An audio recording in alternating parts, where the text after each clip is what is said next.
to the Point of Impact podcast with Rick McDaniel. Thanks for joining us today. Get ready to be inspired and motivated to live a high-impact life. Now, here's Rick. Welcome to the Point of Impact podcast. I'm Rick McDaniel. Thanks so much for joining us today. Appreciate having you each and every time you listen. We know there's lots of podcasts and lots of things that you can be doing with your time, and to take a half an hour and listen to this podcast means a lot. And I want you to hear that and hear the sincerity in which I say it. I understand. Busy people, lots of things to do, lots of options. Choosing to listen, makes a difference for me in terms of putting the time in to put these together and produce them, and the content and all that.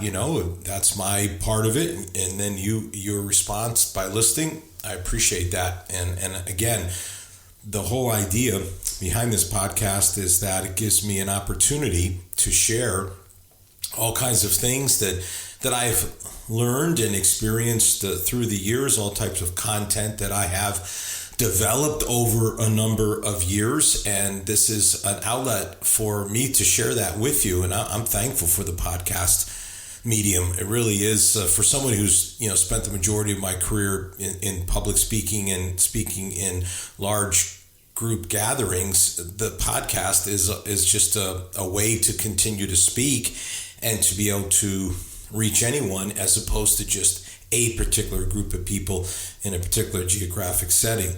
And I really love that. I love that so much, and I appreciate hearing from you. Drop us a line. Just go to rickmcdaniel.com into the contact section there and just drop us a line. Appreciate hearing from you, where in the United States or where around the world you're listening, and what you enjoy about the podcast. Appreciate all that kind of feedback.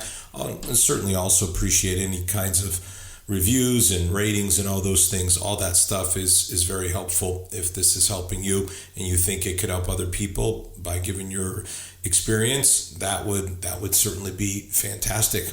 But love to hear from you and know that this is helping you. Thankful for all the mediums, whether it's the Big Apple or whether it's Spotify or iHeart or Amazon or the Pray app, where so many are listening as well. However it is that you're getting this podcast, however it's coming to you, I'm really glad that you're listening. Let me just share with you one thing that just is a bit timely. So one of the most popular television series that's come out in recent times has been Ted Lasso.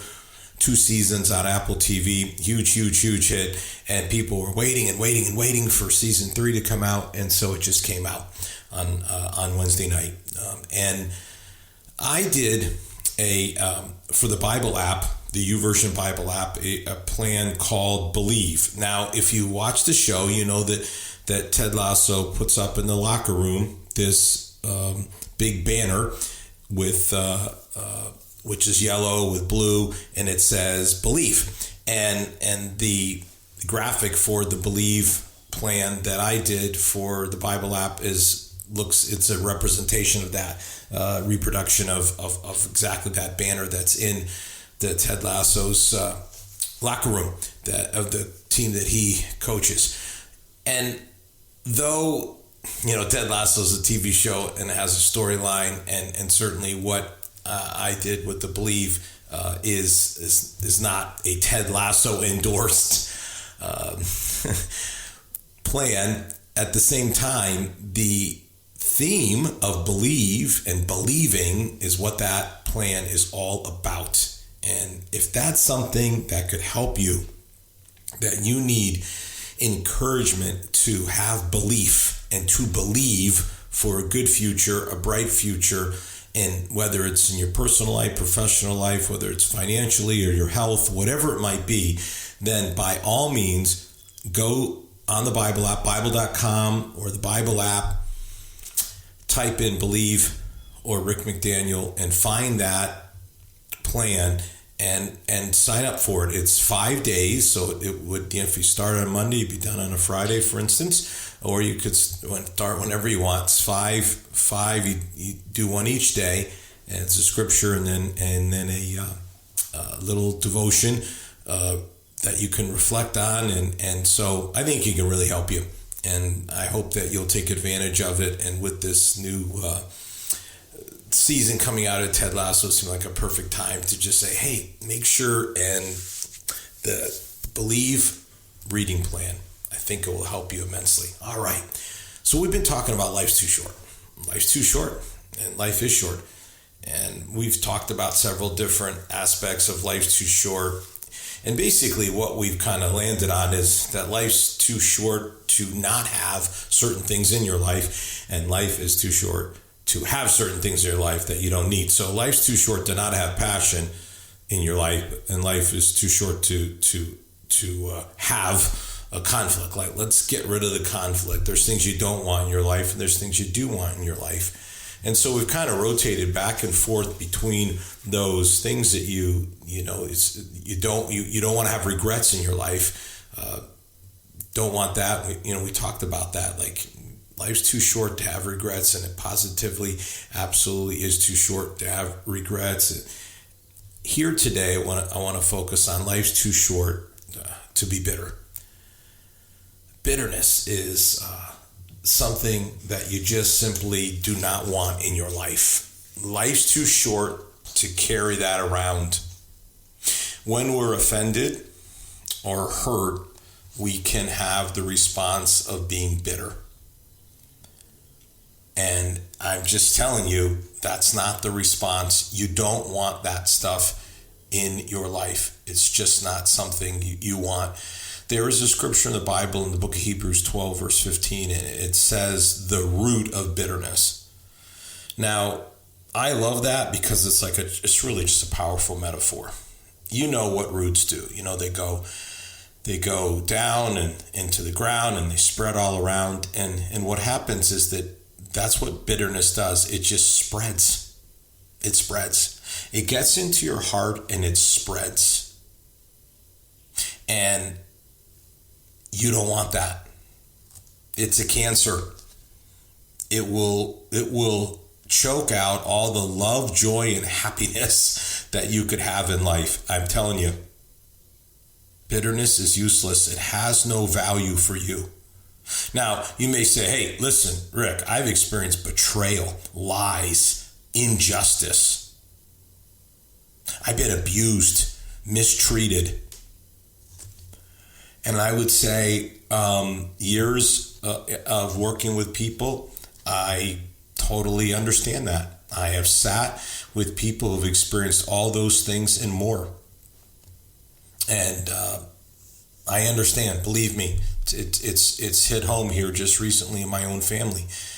So I understand that when injustice or mistreatment, abuse, discrimination, betrayal, unfair attacks and criticism, I understand that when those things happen, that you say, I have a reason to be bitter. I have a reason for it. And what I would say to you is, you may have a reason for the potential of bitterness to be in your life, but life's too short for it. It's just too short. There was someone in the Bible, Joseph, whose brothers, his own brothers, sold him into slavery. Now you talk about a reason for bitterness. There's your reason right there. Your own family members betray you. Now again, maybe you've had that experience. You go, I know exactly, maybe not the sold into slavery, but the betrayal, the abuse. You've experienced it. You know what that's like.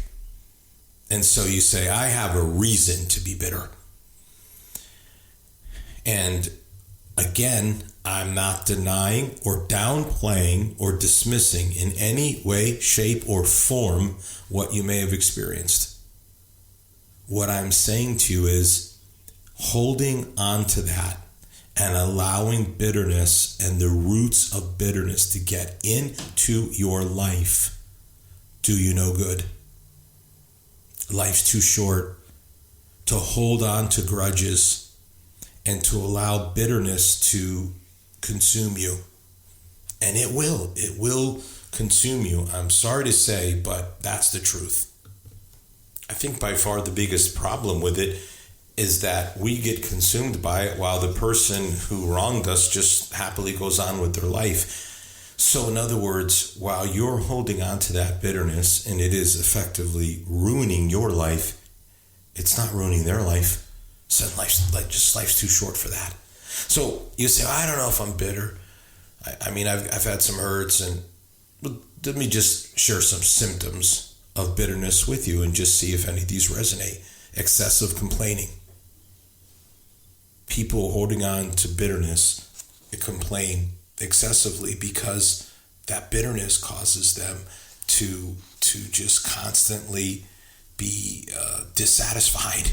And so that dissatisfaction manifests itself in complaining about all types of things. Interpersonal conflict. The reason you have, say, a higher level of interpersonal conflict is because you're carrying around that bitterness. And so that bitterness, it flares up, and it just causes, you read things into people that aren't there. You are questioning motives when it's so impossible many times to understand what someone's motives may be. Intense emotions. There's just an intensity, and that intensity is a direct result of the bitterness and carrying that bitterness in your heart. Inability to trust. Yeah, you can't trust because you've got the bitterness, and it causes you to not trust. And again, trust is the foundation of relationships. It just is. That's just a fact. It cannot be denied by anyone who works in the field of relationships. Counselors, therapists, pastors, they all know this.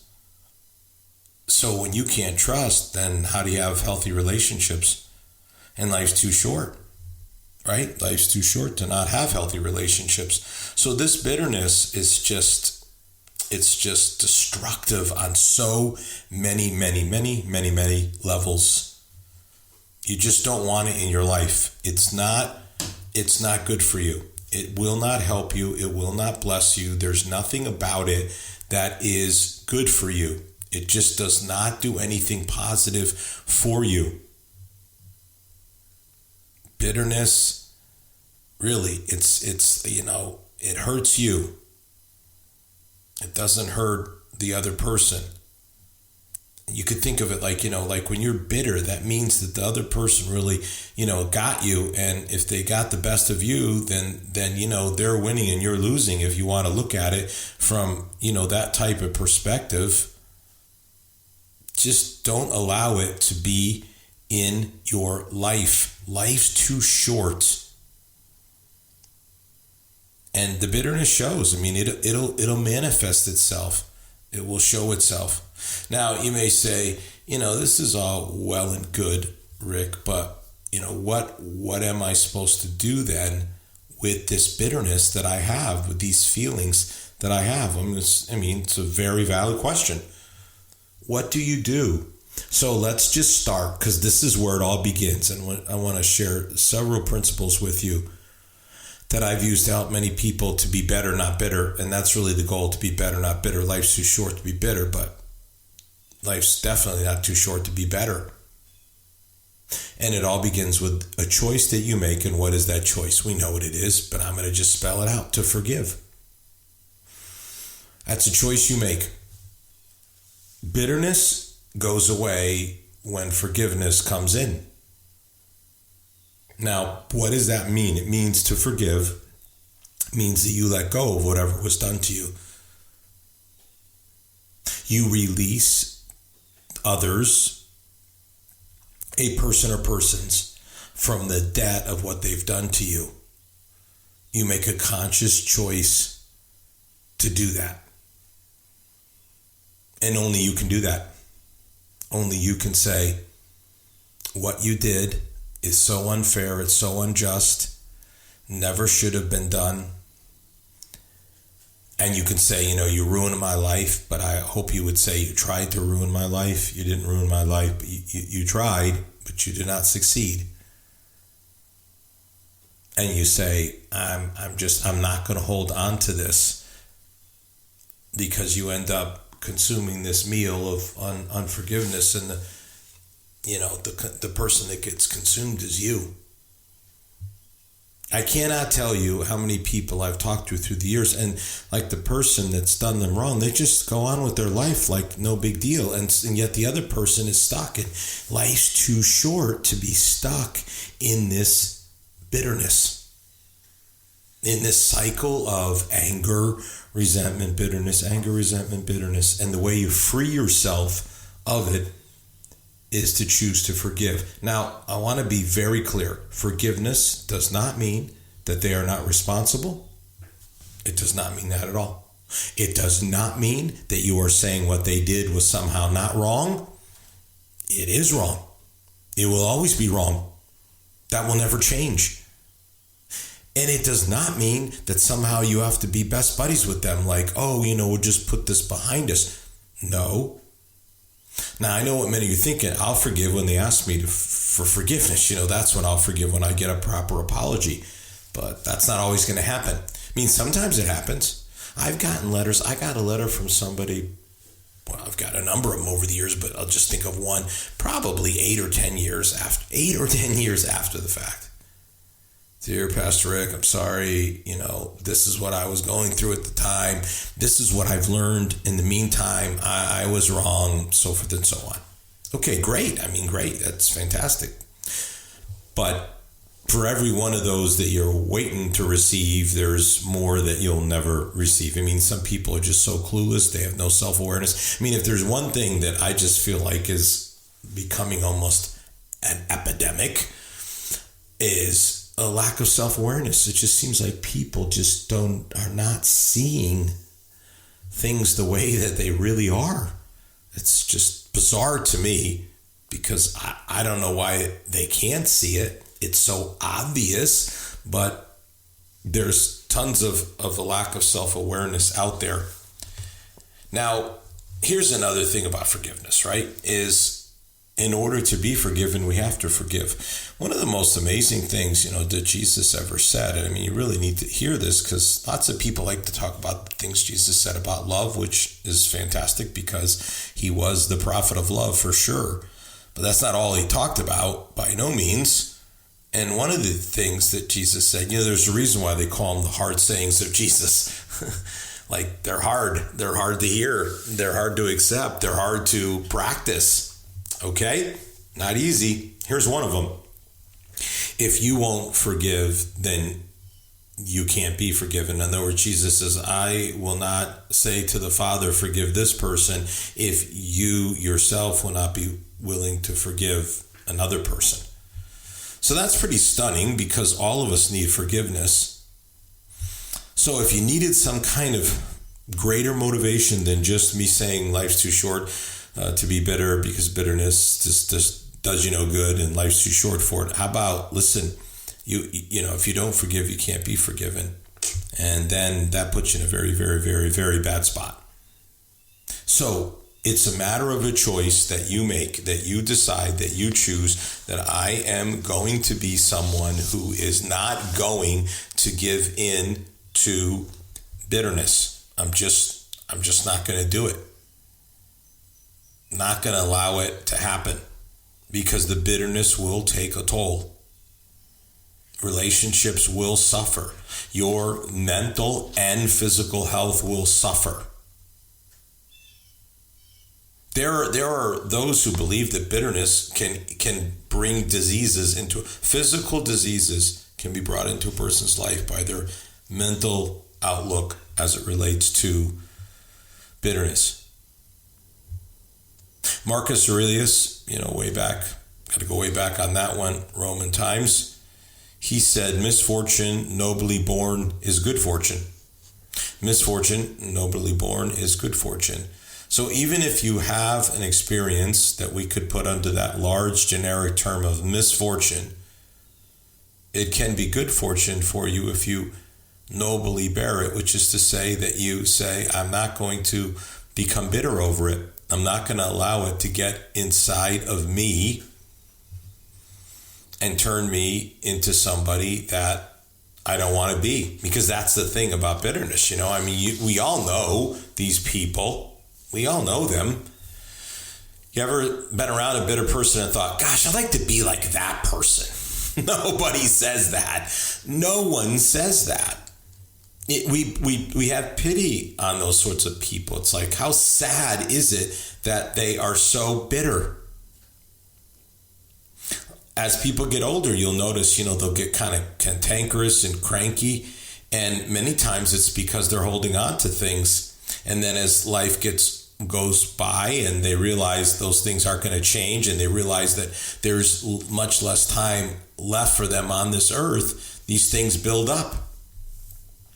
Let's go back to Joseph for a moment and just kind of watch what happens here in terms of forgiveness. So Joseph actually chose to forgive his brothers. And you could say, wow, that was great. What a great thing he did. And that kept him from being bitter. But that literally was the beginning point, not the end point. So here's another step in that I'm not going to be bitter process. Joseph actually looked to do good, to actually help rather than harm his brothers. So to overcome bitterness, use your gifts and your talents to do good, to help other people. In other words, counteract the bad people in this world by doing good. Look for opportunities to do good, to help others, to bless other people. Because the more that you spread that around, the more that can overcome the unjust, unfair, deceitful, discriminatory, betrayals, lies, and all the bad things that can happen to any one of us. And the more that good is allowed to spread, it counteracts the bad. Don't let bitterness be contagious, but let good works become contagious. Again, speaking of Jesus now, he's the one I follow, so I'm going to reference him all the time. He said, when we do good works, we honor our Father in heaven. In other words, when we do things that are good, what it says is it reflects positively on God and his love. And that's a very positive thing. When we do good things, people who have been hurt and mistreated, criticized and attacked, those things that could cause them to want to be bitter, then they see good, and it reminds them that there's people out here doing good works, showing God's love and grace and kindness. Doing good takes the focus off of the offense and shifts it into helping others. See, that's the magic right there. I mean, it really is a magical thing to say, I'm going to turn this bitterness and I'm going to shift from that into goodness, into kindness. You meant it for evil, Joseph said, God meant it for good. Famous line, you meant it for evil. That's in Genesis, first book of the Bible, chapter 50, if you want to read about it. You meant it for evil, God turned it around for good. Things that are supposed to be bad, God can use for good. People have bad intentions. And by the way, I do think it's fair now to have to say this, that some of the things that happen to you by people, they may not have intended it the way it turned out. Now, that doesn't mean that they're somehow absolved. Doesn't mean they are no longer responsible, because, they might have gotten the ball rolling and then it ended up, spiraling out in a way that maybe they had not planned or intended, but they got that ball rolling in the first place. Who knows? I can't speak to specific situations. I can only speak in generalities. But I can tell you that either way, whether they totally meant it or not, obviously it ended up hurting you and impacting your life in a negative way. But when you do good, you're counteracting that. And then here's another important part of it, and that is the aspect of being able to be thankful and have gratitude as a way, again, of counteracting the damage that bitterness can do to our souls. Is to say gratitude is the antidote to bitterness. It's very difficult to be bitter if you're grateful. So, again, let's go back. Joseph says, you meant it for evil, and it was evil what you did. But God used it for good. God turned it around. I'll say this. Maybe this is a whole nother episode. But the pandemic, as bad as it was, there are a lot of good things that came out of the pandemic. A lot of good things that would not have happened, most likely, let's say, I don't want to speak so definitively, most likely would not have happened if not for the pandemic. So something as bad as that turned around. I mean, here we are 3 years. It was 3 years ago, right? In March that this whole thing started. And we heard that, we're going to shut down temporarily and, this thing's going to be over, and it's not going to be over. Not nearly as quickly as we had hoped. But good things came out of it. There are good things to be thankful for in spite of the hurts and the offenses that you have experienced in your life. And you can choose to excessively complain about all the things wrong, or you can choose to purposely look for things to be thankful for and to have gratitude about. One way to counteract this bitterness is to just take time each day to note the positive things that happen. Because the more we note the positives and we're thankful, there's a famous scripture in the Bible about prayer, and it says, with thanksgiving, make your prayers and petitions known to God. So, where do we start? Famous prayer Jesus taught, everyone knows, right? Lord's Prayer, our Father who art in heaven, hallowed be thy name. What does it mean to hallow God? It means to ascribe greatness and to God, to thank God for his power and greatness and all the things that he does. Before we get into give us this day our daily bread, and start asking God for all the things we need and want, we start with thankfulness. So if you start with thankfulness, if you start with gratitude, if you start with noting the positive things, it's hard for bitterness to stay in your heart. I'd go so far as to say it's impossible. It's impossible for the bitterness to stay if there's gratitude and thankfulness in your heart. They can't coexist. The gratitude and thankfulness will push the bitterness out. Here's what I know. There's more good people than bad, and there's more blessings than hurts. There's more good people than bad. There's more blessings than hurts. That's it. Whatever's happened to you that's caused you to be bitter, here's what I can say to you. There's been more blessings in your life than the bad things. And if you just take time long enough to kind of catalog that or reflect on that, you know it's true. So don't allow the bitterness to take root inside of your heart. Don't allow it. Life's too short to live it with bitterness and resentment and anger and all those negative things, that emotions that flow out from that awful root called bitterness that chokes out everything good and just spreads like a cancer.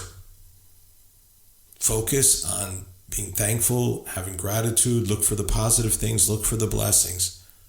Look for the blessings. And then you won't have the bitterness, because life's too short to be bitter. Have a great week. You've been listening to the Point of Impact podcast with Rick McDaniel. Thanks for tuning in, and we look forward to you joining us for our next episode.